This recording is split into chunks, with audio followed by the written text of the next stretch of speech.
তো এই পেঁচাদের ঘরে কেউ একটা ডিম পাঠায়। তো মা বাচ্চাটাকে তাওয়া দেয় এবং জামা বানাতে শুরু করে। তারপর হঠাৎই ডিম ফাটতে শুরু করে।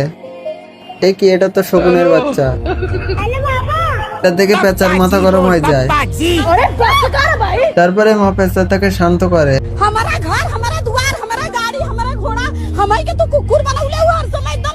এবার মা পেঁচাটাকে বুঝিয়ে শকুনের বাচ্চাকে তাদের কাছে রাখার ব্যবস্থা করে। কিন্তু এই মালে তো খাওয়ার জন্য চিৎকার শুরু করছিল। এসব দেখে পেঁচার অবস্থা সুটিয়ে লাল করে দেবো নোংরামি। তো পেঁচা গিয়ে তাকে নিজে নিজে শিকার করতে বলে।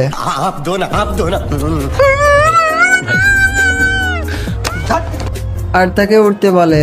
এই বলাদের কাজটা একবার দেখছেন?